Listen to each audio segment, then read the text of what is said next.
Hello everyone, and welcome to the Reading Party podcast with Megan and Lexie. Together, we'll watch, snack, and chat our way through books and films set in the ancient world. We bring our expertise as ancient historians to the table to dissect every detail. We hope you'll grab your favourite beverage and snacks and join us every week on this adventure. Before we start spilling the tea, a brief note on our content. The Reading Party podcast is created for adult audiences. The stories of the ancient world are full of violence and undisguised sexual content, and your hosts aren't afraid to curse up a storm. For those reasons, this podcast is not suitable for under 18s, and certain episodes may not be suitable for those living with trauma. This season, we're focusing on stories set in ancient Egypt, and we'll be bringing in guest hosts that are subject matter experts to help us really dig into the history of what we're reading and watching. With that in mind, let's get going.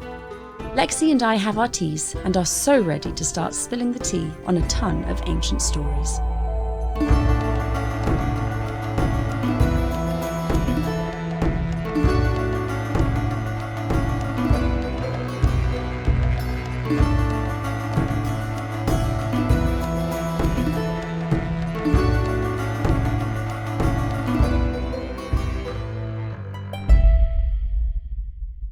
Hello. I actually forgot to get a cup of tea before we started recording. The week has been, we were talking about this earlier, the week has been a little bit insane, so I haven't actually sat down since I woke up. So I've had a cup of tea, but then I came home and immediately went into clearing the house, trying to restore some kind of order, and I didn't stop until actually 2 minutes after we were supposed to start recording. So I don't have tea today. Okay, it's okay. But what are you drinking? It is a green tea with mint. Ooh, very nice. So it smells very minty and delicious. And very nice. The reason I have this today is because I finished our green tea with peach and mango, and I'm very sad and I need to order more. So this is the backup. I need to try some green tea with peach and mango because that sounds really, really tasty. So good. It's very conducive. We've talked about the joys of mango tea before. We have. I mean, still the best tea ever, mango black tea. And the company that makes it went out of business or doesn't ship it or whatever. So now I can't get my mango black and I'm very upset about it. No. Yeah, very sad. That's not good. Yeah.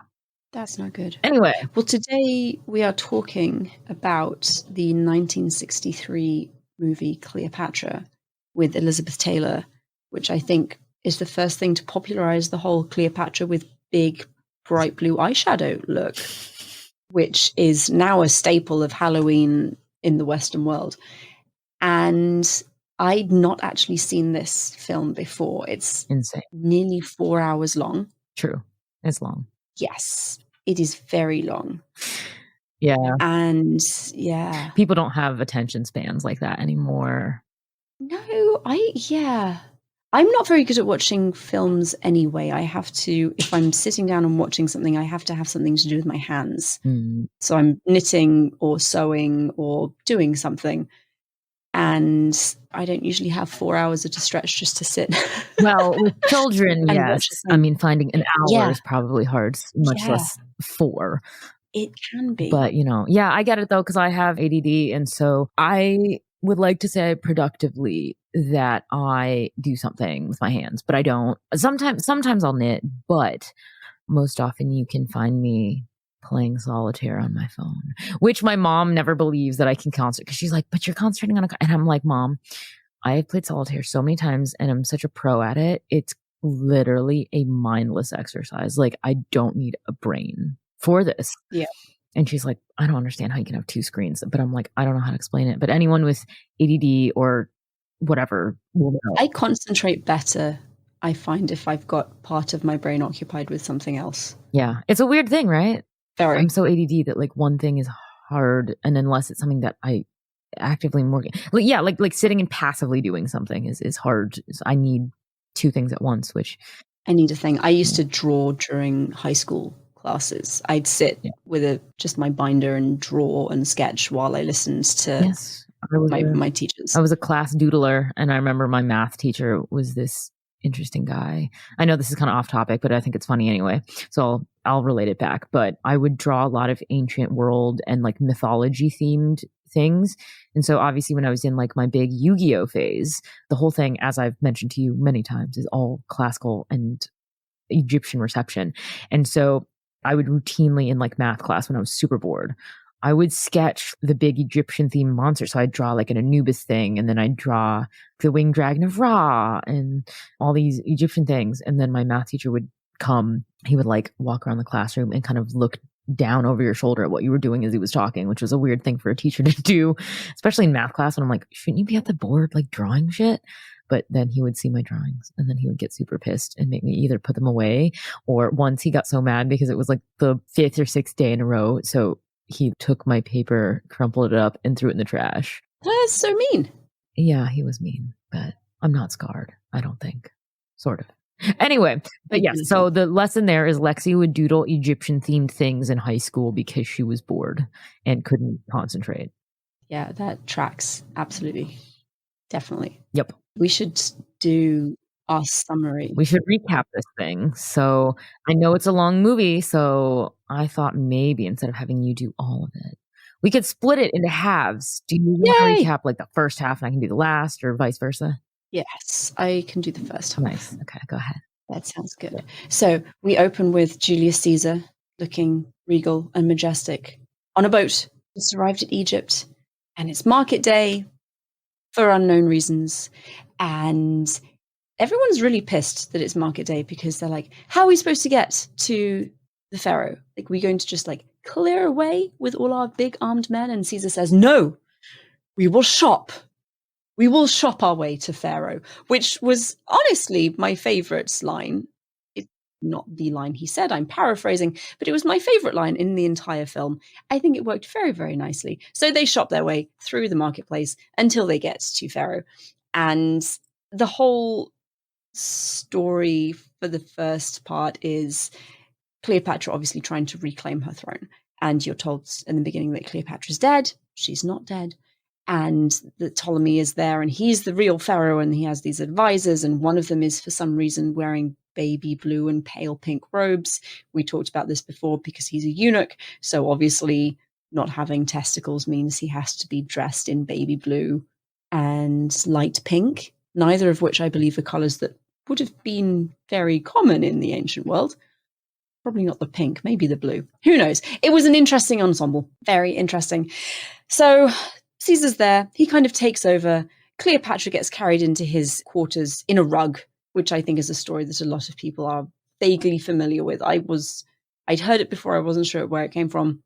Here we go. Cleopatra comes in a rug. There's a very bizarre part where Caesar is asking the guy carrying the rug, why are you carrying the rug like that? And you have to turn the rug over so I can see the back of the rug. And I kind of get the impression that he knew there was someone in the rug. It was an interesting scene. And Cleopatra tumbles out and does this whole like rolling around the floor thing. Very amusing.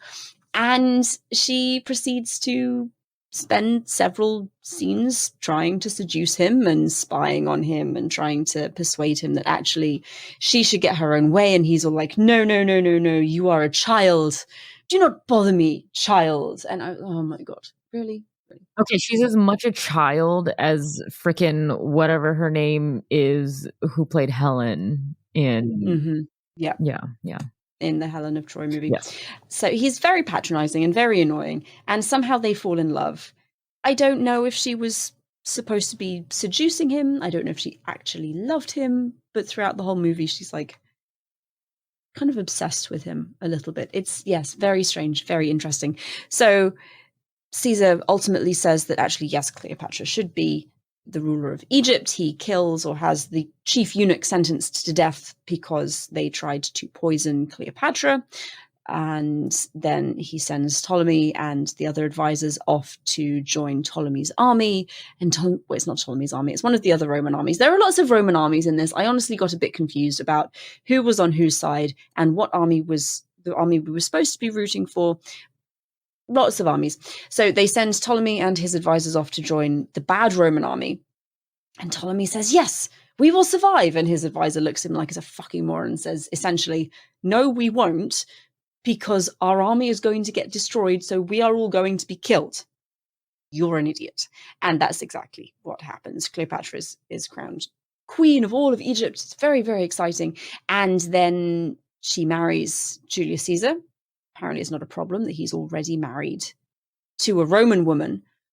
The Romans aren't very fond of this. There's various shots of senators in Rome talking about what's going on, and they're like, why is he marrying like, his marriage to this Egyptian woman is not sanctioned by Rome. It's not legal under Roman law. He has a wife. Cleopatra and Julius Caesar don't really seem to mind that he's already married to someone who seems like she's doing her best. So yes, that was interesting. They have a son together called Caesarion, who seems like a nice enough kid. I'm sure he's lovely.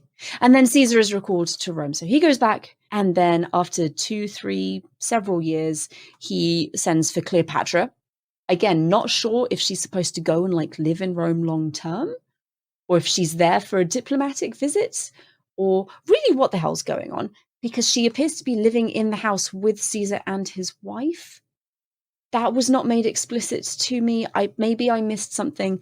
I don't know what was going on there. But she enters Rome, and entering Rome is this huge, it's a massive spectacle. Massive spectacle. She's pulled, there's a whole dance troupe that precedes her, full of lots of it would not be a movie or not be a sequence that gets made today. There are lots of tribal dances, and there's half-naked people of various ethnicities, and it was, yes, interesting watching. And then Cleopatra is pulled in on this ginormous gold statue, and she's sitting at the statue barely clears the processional archway that they go through, and she's decked out in a gold tiered dress with a massive headdress thing, and her son is next to her, and it looks very, very fancy.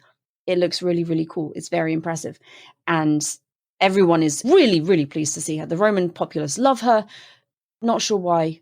Probably because Egypt has all the gold and all of the grain that everyone will need ever. There's a big deal made of that throughout the whole movie. Lots of gold and grain, and everyone needs Egypt to like them, which is kind of why Cleopatra, I think, gets away with as much as she does. So yes, that was, again, interesting. And then she just hangs out in Rome for a while. Why? Who knows? Great question. Not entirely sure. She does at one point, I think, try and persuade Julius Caesar that... No, she doesn't try and persuade him to go back to Egypt. She's, through the course of the movie, trying to persuade him that he should essentially take over the whole entire world, which is interesting. Like, she's modeling him after Alexander the Great. You should do everything Alexander did. And Julius is like, I'm an old man, and Alexander achieved all of this by the age of 30. And she said, well, essentially, it's not too late. We can still rule the world together. The two of us. It will be romantic. So he is apparently fully on board with this and gives it a very good try, and is elected dictator, crowned dictator. I'm not sure what the terminology is there. Elected dictator, thank you. And everyone is very, very happy that he is dictator. He is very upset, and Cleopatra is very upset to discover that actually this is more a ceremonial role than anything that holds any real power. And she pushes for him to be king, and various other people push for him to be king. And then right before he is, in fact, crowned king or given a kingship, they find out that he's not going to be given a true kingship of Rome. He will rule everything except Italy, which still seems like a pretty good deal for me.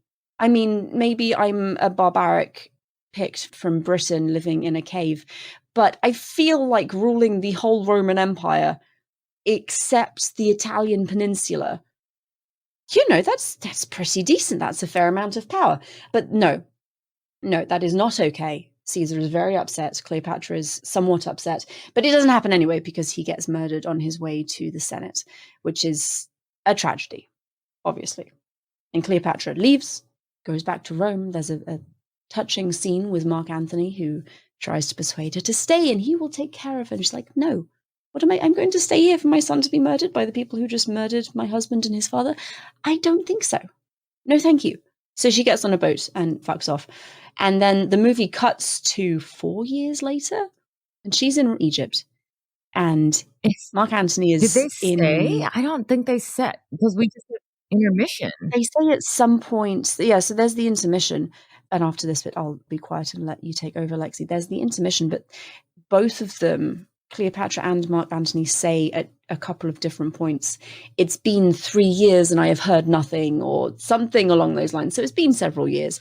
And you open with Cleopatra back in Egypt, and Mark Antony, we are told where he is. I can't remember where he is. He's around the Mediterranean somewhere. He's not in Rome. But they're both essentially pissed off that the other one hasn't sent some kind of message. So they've been doing this weird, he has to message me first, and she has to message me first, and I'm not texting first. Lose the upper hand if you do that. Yeah, so that's where we pick up again with Lexie. Yeah, well, okay, that was an action-packed first half. Like, a lot went down there. Yeah, so essentially, when we do pick up after the intermission, and they do go through this, where is Cleopatra? Because it's not immediately presented to us where she is, because we pick up with Mark Antony. But essentially, I had to reference the history books to make sure I was piecing this correctly. So in looking back, so this would have been when Antony was planning his campaign against Parthia in the east. So I did remember that a large part of it was that Antony was like stubborn and didn't want to be seen as begging anybody for resources, but we all know he didn't have the resources. So essentially Cleopatra said, well, I'm a goddess, so you suppliants will come and beg me. And her only condition, and I remember this from class that I learned it in, her only condition was, you have to come to Egyptian soil. I will not bend to Rome. Now, it was advantageous to her to team up with another rich Roman. So like she actually needed him, but to essentially just, it was all a brilliant PR stunt. So essentially the scene you get when she sails her barge up to meet him, this is the famous meeting in Tarsus that we learn about. And so essentially she gets to have her PR win and say, you will come to Egypt, because as she says, I am Egypt. So wherever she is, it's essentially Egypt. So by having him walk onto her ship, it's still Egyptian soil. So that's in Egypt. So yes, they essentially have this meeting, and then she throws this dinner, and she essentially makes fun of Mark Antony and his sort of desire for her. So they stage this like pageant. They have all these like scantily clad dancers dancing around him. And then they have a representation of Antony and an actress playing Cleopatra fooling around, kissing on this weird spinning dais thing. It's really bizarre. So he gets all jealous and then like essentially makes a scene and like launches himself, let's say, as fast as possible out of his chair and goes and like makes a show of like ripping the actor out of actress Cleopatra's arms and like kisses her. And the real Cleopatra, to his dismay, has like disappeared. So he gets all pissy, and then he goes and finds her where she's like apparently trying to sleep. And then she's just in bed. Yeah, she's just, well, there's this banquet going on. She's just like lying in bed, and then he's all pissy, and then just like does the creepy boyfriend thing where you like walk up to the edge of the bed and you stare at the woman, and then you just demand things.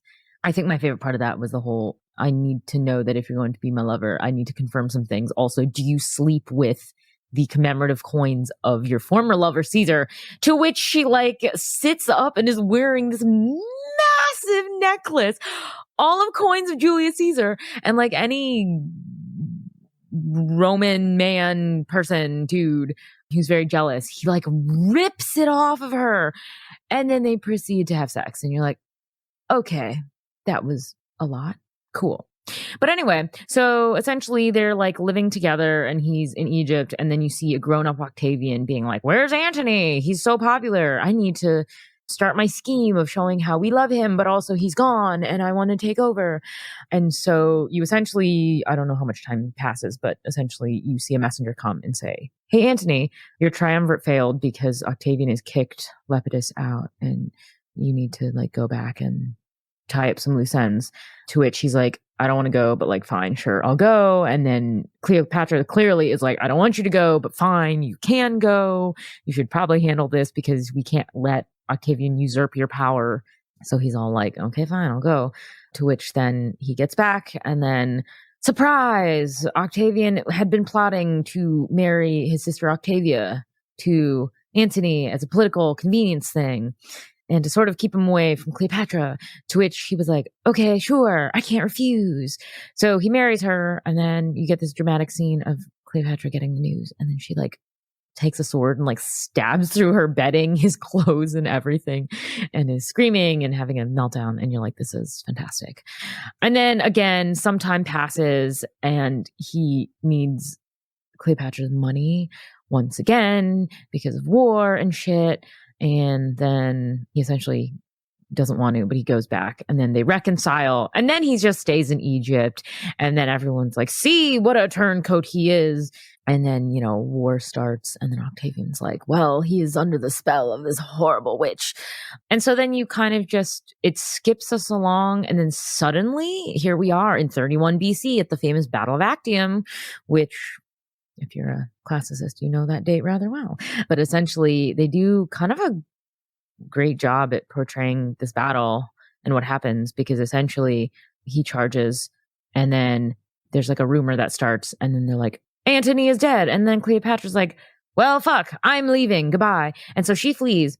And then Antony is, shocker, not dead, but he sees her like fleeing and then abandons his entire fleet to chase after her. And then they run away in shame and his army is destroyed and everyone knows he's a coward and is now suckling at her teat, apparently, because they're like, she's the mother, she's controlling you. And now it's further proof that you must be handled. And so then we get to the end of the movie, essentially, where Octavian closes in and Cleopatra sends her son Caesarion in disguise out of Alexandria to try to hide him because they know that Octavian is coming for them. And she also, I mean, and in this time, Antony kind of went into like a depressive cycle where he would just like sort of sit in the darkness and be like, I have failed. I don't want to talk to anyone. I won't talk to you. And he's classic sad, depressed man-child. So then you're like, okay, that tracks. But eventually she does convince him to take a stand. And then he's like, okay, I'll fight one more battle. And then he essentially takes his like 2 legions against Octavian's like 30. And then they desert him in the middle of the night. And then he tries to go and force them to fight and kill him. And then they don't. So then he flees back to Alexandria and is ashamed. And then believing that Cleopatra's dead when she's hiding in her tomb. But it's not specified because when he's like, Apollodorus, where is my love? And he's like, she's waiting for you in her tomb, and doesn't say whether she's dead or alive, which I was like, misdirect. Yeah. So then he kills himself because he's like, she's dead. And then he's like, oh shit, she's alive. And he's like, what? So then they like hoist his like dying body into her tomb, which amazing how they got that there. And then he dies in her arms. And then you're like, oh great. So then Octavian comes and kind of off screen, you see that Octavian has captured and killed Caesarion. And so then he marches into the tomb and finds her and essentially is like making false promises saying, I will let you rule Egypt still if you just submit to Rome's overall control. Don't harm yourself because I want to bring you back to Rome. And she was like, okay, fine.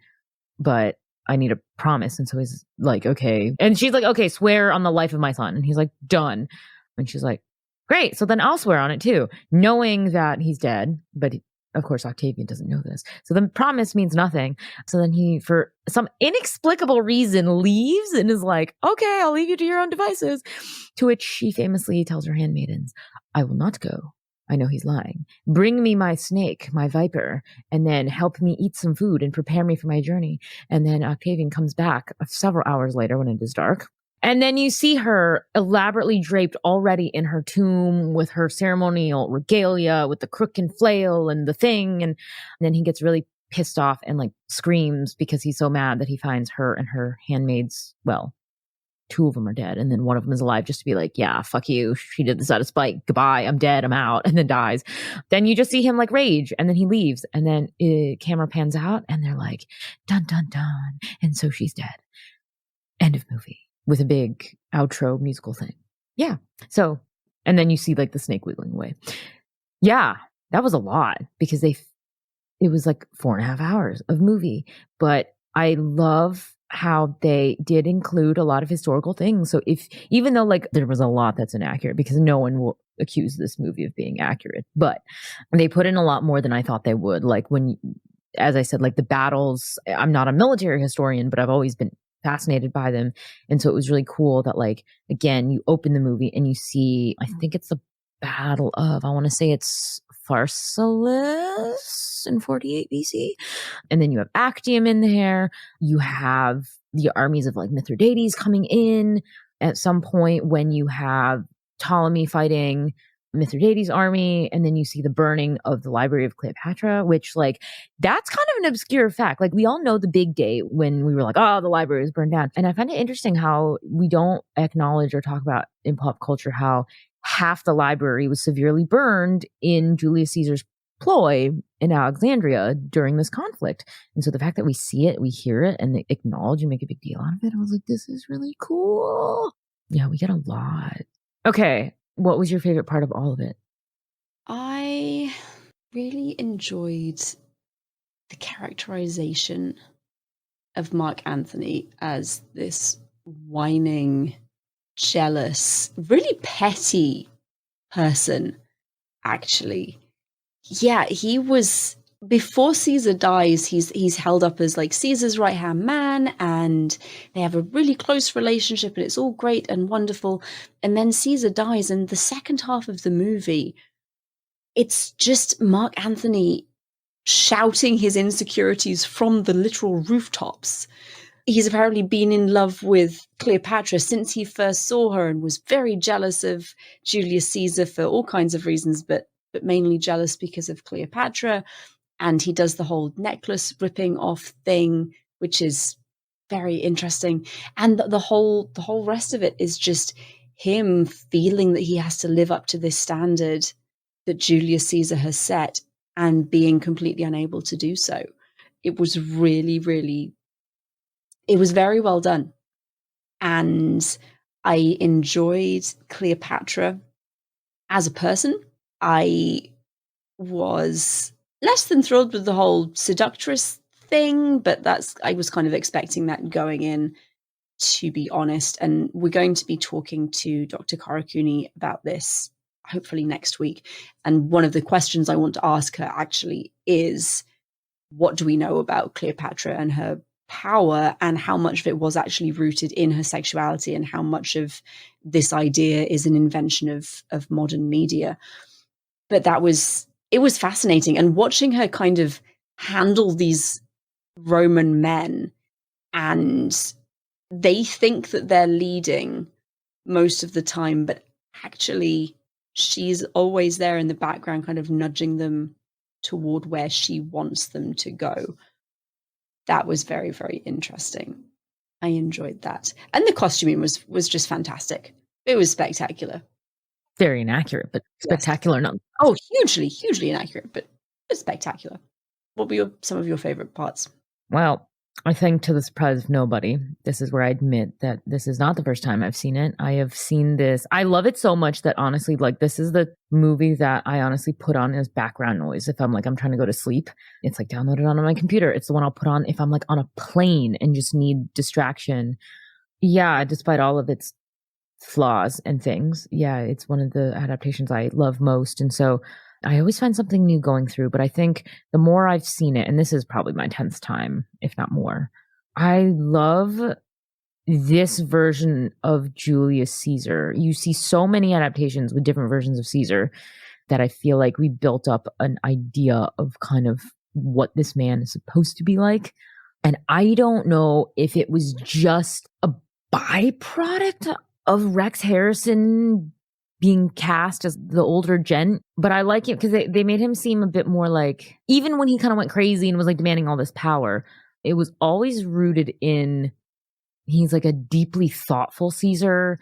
He is slow and methodical. He is not the fiery man who just like is a strumpet going around that I think some people think he was just this hot-headed dude. And again, if you're playing a younger Caesar, like the one who's captured by pirates, maybe you have a younger, more Mark Antony like dude. But this one, just because of his age, I think he played it sort of understated, sort of low key. So there's something about Rex Harrison's performance that I really like, and I can't even like really describe it other than it's just something innate that he did with the performance. And it balanced well against this Antony's sort of strumpet-like presentation. So every time I watch, I definitely am like, God, I could not love Rex Harrison's performance more. And actually, I find myself like, having watched this movie so many different times, I find myself only wanting to watch the first half with Caesar. And then once he's killed, I'm kind of like, I don't need to see the rest. Yeah, I just really want I'm to done. see like his interaction with her. And the other thing is, like, I think I really appreciate it because pop culture sexualizes her and really turns her into this temptress, right? This Jezebel type woman.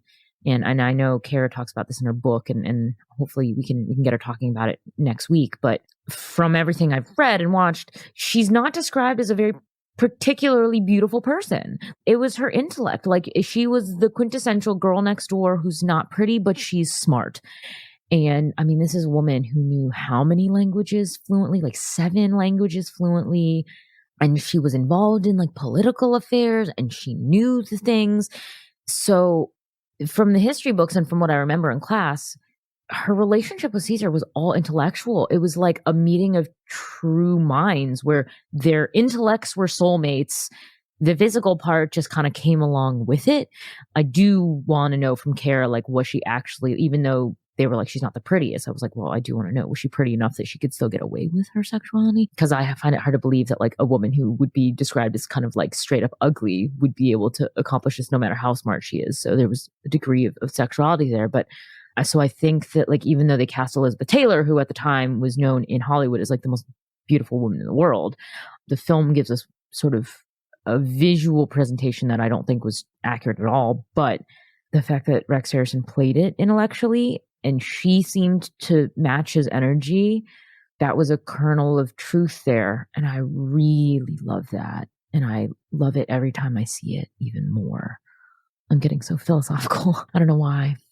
So yeah, I love that aspect the most, I think. But then I would say the other thing that I really, really loved about this one as well is not a lot of adaptations. They do, but they don't. It's weird. So they don't talk about her child situation, because if anything, you'll mention cesarean maybe, and then that's kind of like a loose string that no one does anything with. And so again, you can't devote a lot of time to him. But instead of just being like, she has a son with Caesar and then showing him once when he's dead, I did like how they did bring him to Rome, and then they did have this thing where like Caesar actually interacts with his son beyond just what you are maybe imagining. You have this adorable scene, and it is one of my favorites actually, that you have him teaching Caesarion how to be a ruler, kind of. So you have them in like identical purple robes, and he has like a little scepter, and it's adorable because you just have Rex Harrison sitting next to this little boy being like, and now this is how we interact with people. We sit and we glare and we don't smile because we need to have people fear you. And he's like, and this is how you pardon them. And he's like, yes, boy, sit up straight, point the scepter and go, I pardon you. And you have the little kid being like, I pardon you. And he's like, no, boy, that's not right. Here's how you do it. Be firm. And just, I love it because, yeah, you hear so much about Caesar and Cleopatra and Caesar's political things, but you never hear of him as a father, which, I mean, I guess maybe it's not that important. It's a footnote in history because what we have is what Octavian wants, but Octavian was not his direct son, even though he's technically his heir. So it's just interesting to see. And I liked the sort of extrapolation and the window into what we think Caesar would be like as an intellectual father. And it's quite clear that other than his lust for more power, he's emotional, but to a point where for him, it's all very practical. And what you see is like his love for Cleopatra and his son. It's all kind of conditional to the circumstances. It's not this all encompassing fiery passion that Antony clearly had, where it was like, I will sacrifice the world, watch it burn for you. It was always, I love you because you gave me my son, because I didn't have an heir with my wife who is rumored to be infertile. And so he definitely gives her this pride of place, one, because she's a head of state and he does respect her intellect, but two, she gave him the son. So I'm like, that is very true to real life, real history. Like, I love you because of your brain and the fact that you gave me a child, not Anything else?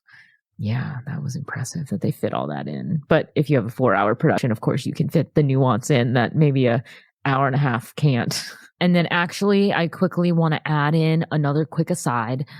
As a very noted musical film score fan, and believe me, I know all the deep histories. I go to every film score, anything, and so I have a deep knowledge. I dare anyone to test me on it. But this gorgeous score was composed by Alex North, who's one of the famous composers of old. He's kind of in the Max Steiner, Alfred Newman sort of era, which was like kind of a golden age because that was when they were first figuring out like orchestral scores and putting things together and being like, oh, so this is what happens when you do this. And so one of the things I love most is I love music, and it's fine if you compose something to an ancient film or whatever that kind of adds to the theme. But like this one explicitly to me sounded like it fit the mood. And I'm always shocked when I find a film score that actually fits the mood of the film it's accompanying. And so what Alex North did here is just downright spectacular. I mean, he was not known for being a very experimental composer, right? He's not like a modern Sarah Schachner, right? So when I think of stuff she's done, she's composed for like Assassin's Creed Origins, and like she went to the trouble of finding ancient instruments or their modern version and like incorporating those instruments in. This era in the 60s was still very much orchestral, like full-on thing. People didn't really start experimenting, honestly, until I want to say like Planet of the Apes with Jerry Goldsmith, when he was like, all right, we're gonna like use some weird shit. But this is a very much more traditional film score, but he still managed to capture the emotions just right. And that's rare in historical films, because I can count on two, maybe even one hand, how many modern films that have come out since 2010 that have a score that sound ancient or capture the mood. And so a film score is something that matters to you as a film watcher, as a moviegoer. This one is a standout for me. So when I talk about films with excellent scores that sort of fit the thing it's going for, Alex North's score here, and you can find the whole thing on Spotify. I have it in my film score library, and I will just listen to it on a day. And like the minute I hear the score, I know exactly what's happening. I can envision it. It's really atmospheric. It's really lovely. And so I'm just gonna throw that in as like something that you know. The music was really, really great. I really enjoyed that. You're right, it's kind of expansive with that whole orchestral backdrop that I don't think is maybe so common. I enjoy music that goes with movies. It's not something that will necessarily trip me up as I'm listening and watching, but there is something about older movies with not even the volume, just the presence. I feel like there's a huge presence for the music in this film. It was really, really good. I enjoyed it very much. I could write a whole dissertation on the history of music in film, because God knows I've done the research and I've gone to enough events and seen enough films and stuff. But yeah, no, because I mean, it really evokes, honestly, for sort of the older films, for me, because it was so expansive, it fit the mode of like, yeah, when you have the original King Kong, you're like, it could be a kitschy film, but then you put in Alfred Newman's like score and suddenly it's scary because it's a full-on orchestra. And they really don't do full orchestras, because most, I think, film music people today would agree that it's moved to sort of be more moody and thematic, like tonal almost. They pick themes and then they sort of extrapolate on a main theme, and this is really apparent in some of the newer films. I mean, if you look at something like what Trent Reznor and Atticus Ross did in The Social Network, it's a very thematic thing. You take the main theme and then you extrapolate off of that. But the larger orchestrals, you know, this is more like old school, like Ennio Morricone with like The Good, the Bad, and the Ugly, and you're just like hit in the face with all enveloping atmospheric orchestral music. So it's amazing. I love it. I could talk about film music forever. So stop me now. Jump in with something. I wanted to ask what costuming choice was either your most or least favorite on any character. Okay. Favorite but most inaccurate is the dress that she wore coming in through that lavish procession to Rome, because that's like the most anachronistic scene in the entire movie. I mean, she's wearing this getup, which I was like, that is not, I mean, maybe she would have worn something kind of, but not that.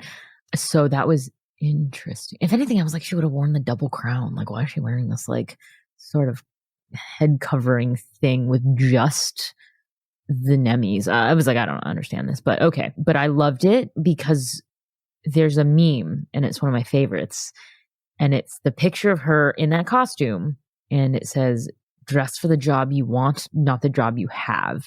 And it's her in costume, full costume. And I'm like, yes. So I routinely send that meme to friends and family when I'm having a weird day. And I'm like, here, just laugh at this, because that's my MO. I send people funny historical memes. So that's definitely become a favorite because of that meme. And it goes with that platform that is completely anachronistic, because they did not have a platform that like had a spinny turntable thing that allowed her to like stay flat as they were going downhill. So yeah, that whole getup. Least favorite, I honestly hated that leopard print thing that I think Mark Antony wore, that's like turquoise and leopard print. That was just a mistake. I was like, why? I mean, if they wanted to show how flamboyant he was, well, then mission succeeded. But like, that was just bad. What about you? I think the thing, and we've already talked briefly about the costuming being not accurate. The one thing that was very strange to me was having almost all of the slaves, the male slaves, wearing the Nemes headdress. If you think of the Tutankhamun death mask, for those who are not familiar with Egyptian crowns, not sure why everyone would be familiar, but it's the Tutankhamun funerary mask that you think of. The headdress he's wearing, the striped hat thing, is the Nemes headdress. And it felt like every single slave in ancient Egypt in this movie was wearing one. And I get that it's visually, it's Egyptian. You see someone wearing one of those, you know, we're in Egypt right now. I don't think it was necessary, given the movie is called Cleopatra, to point out to everyone that we are in Egypt. I think most people are aware of that. So having all of these slaves wearing a pharaonic headdress was a strange costuming choice to me. Looked very weird. Generally, I really enjoyed the costumes. It was spectacular and shiny and glittery, and Cleopatra's dresses were extraordinary. Absolute. There was a lot of cleavage. Lots of cleavage. So that was fascinating. I mean, when it's made for a male audience, men want quite. cleavage. And I mean, you're working with Elizabeth Taylor, so yeah, men want cleavage. Exactly. I mean, distracting, but like valid, which is probably why she got all of them to like do her bidding, because they were like, let me just look at that cleavage there and then be lulled into whatever you're selling me. She could have sold the ocean a cup of water. Very successfully. And also, another thing that I want to ask someone, I don't know who, I need to find an historian of Roman military dress. There were lots of very short man skirts. This is a recurring theme. We had it when we watched Ulysses as well. There were some scandalously short man dresses in that. But I don't know if that's there because people just expected men in very short dresses, or if actually in ancient Rome, ancient Greece, that was just what men wore when they went out to battle, because the senators are all in very long togas. They look very regal, not regal because it's Rome, but, you know, senatorial. There we go. They looked very senatorial. And then all of the army people, all of the soldiers are in short leather, like very short leather kilts. Yeah, I want to know if this is accurate, and if it's not, why the 1960s chose to put, with some regularity, their Roman soldiers in mini dresses. It's an interesting choice. I don't understand it. I kind of do, based on like trends in film, but when I think about actual Roman legions, the costuming that was actually surprisingly good was in the 2011 The Eagle with Jamie Bell and Channing Tatum. And they had like the pants, the red pants that Roman legionaries would wear. And if you look at the costuming in The Eagle, you'll know what I mean. I don't know, just like look up a picture of Channing Tatum. But like, yes, you have the belt. If it was women in short skirts, then I'd assume it's a sex male gaze thing, but it's a bunch of dudes in short skirts, so it's probably not a sex thing. I would understand it more if it were Greek, because the Greeks, yes, like we have evidence and we know that they didn't wear pants. They would have worn like a belted chiton or whatever it's called. But just by the time you get to the Romans, and especially Roman military, I mean, again, I'm not a historian of Rome, so I don't know. We should ask a Roman historian. Roman historians, if you're listening, please tell us, why are Roman soldiers regularly in miniskirts? Yeah. Is this normal? Am I missing something? I feel like the answer is going to be it's normal in film. It's not normal in history. But why? Yeah. I mean, I'm not complaining. I am a very big fan of men in dresses and skirts. I'm Scottish by blood. I enjoy a good kilt as much as the next woman does. It's a confusing trend for me. Fascinating. Truly, it's fascinating. Yeah, I would like to know. Very much.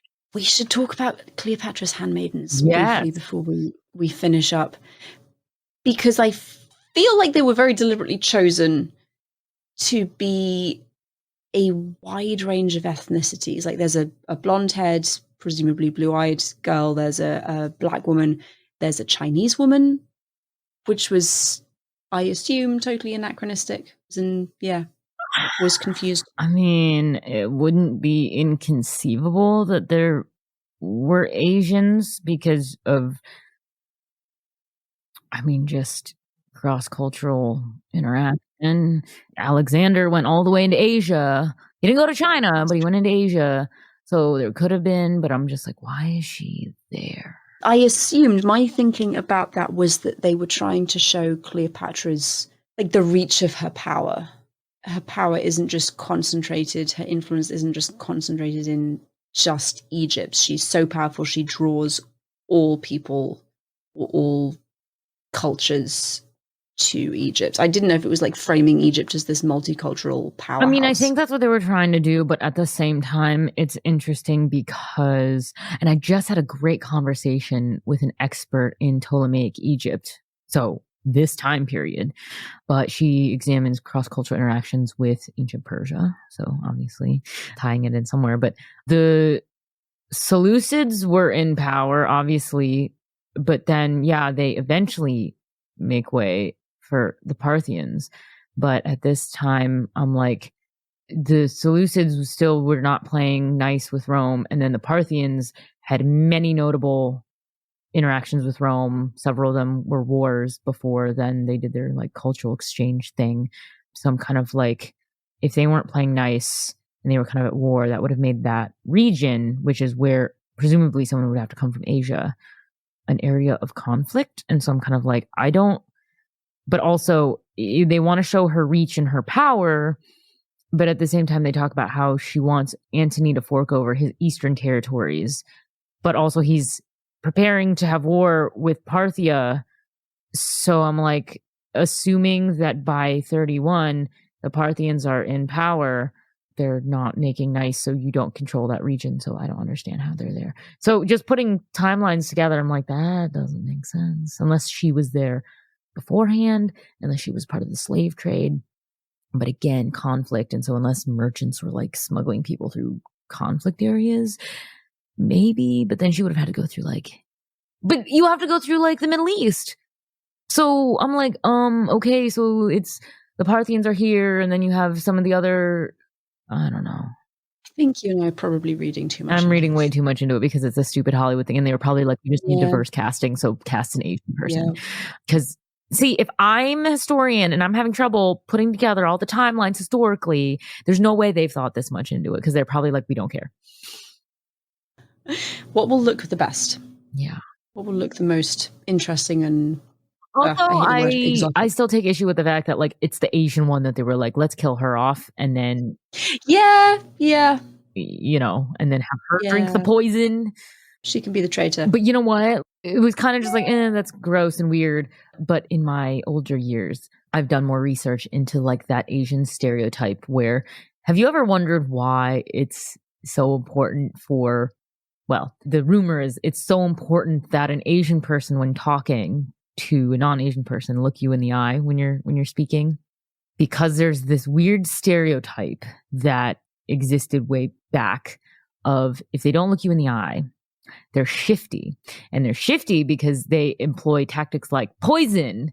And so they're like, you have to look people in the eye because you don't want to be shifty. And then so I'm like, this probably is an offshoot. They weren't consciously thinking about it, but I bet, especially in the 60s, especially when people were hostile to Asian people, that made it into Hollywood where they were like, okay, she's the exotic Asian. And so because poison is a woman's weapon and we need the shifty person, who's the most likely to be the shifty one, let's give it to the Asian. So then they were like, okay, so like let's have the Asian do it and then try to present her the poison cup. And so it's like hacking on to that shifty Asian stereotype, because also I noticed in the movie that she never looked Cleopatra in the eye until she was caught, because she did like the subtle taste and then like wiped the cup. And then she like puts her head down, presents her with the chalice and just goes like, I present this to you. And so to the normal person, it looks like she's just kind of bowing her head, but she's not looking her in the eye. I thought that was just like a deferential thing, but that's really, really like, interesting. I think it was meant to be deferential, but because of that stereotype existing, and in the 60s, this would have definitely been a thing in the history of America and other places, but especially America. I think that subtly fed its way into it. So I'm sure that they were going like, this is deferential, but in the back of their mind, it probably subconsciously was there. And so I'm like, that's probably why the Asian character is the one who did it, because they're shifty. Oh. So, and I learned that because my mom, when she was raising me, was always like, honey, always look people in the eye when you're talking. And I'm like, why? Like, no one cares. And she's like, they care. And that was my introduction to white people. Wow. Yeah. So it's a habit that has stuck with me, which is why when I talk to people, I look them straight in the eye. And it's like, I don't even realize I do it because I'm like, well, I want to show I'm engaged and paying attention. But also apparently it's like that code switching thing where to make them trust you. Also, racism. You look them in the eye. So fun fact, that probably made it in, and that's why. But I'm extrapolating there. So maybe if, someone who made it's all interesting. Like, even if it wasn't, like you said, a deliberate choice, it's in the background, it probably will have fed into and influenced the casting choices. Mm-hmm. And even if you're not like an Asian person, and if you were not aware of this stereotype, some people are. But like, as an Asian person watching this, I can probably say that Asians watching this would be the first to recognize like that it subtly kind of confirms that bad stereotype, even if other people don't realize what's happening. The movies in the 60s. Things you don't even realize. Yeah. Well, because as a white person, it's not something that I'm going to come across, at least not consciously. No, I mean, you got to be part of the great British Empire that kind of colonized the world. And then on the top of the pyramid. So, that lovely privilege, man. No, this movie is so layered, like in so many different ways. Yeah. So we're about at an hour, so we should wrap up now. But please come back and join us next week. We'll be talking to Dr. Kara Cooney. We have a whole list of questions to ask her. We've already asked you some of them, so if you know the answers, please share with us, specifically about Roman kilts. Very interested in that. And we'll be going over some of the more historical details.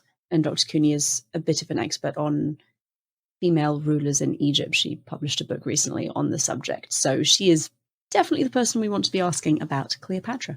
But thank you for joining us. We'll see you next week. Oh, yeah. All right, guys. Bye. Bye. Hey, thanks for listening. Don't forget to leave us a review, and you can also follow us on social media at The Reading Party Podcast.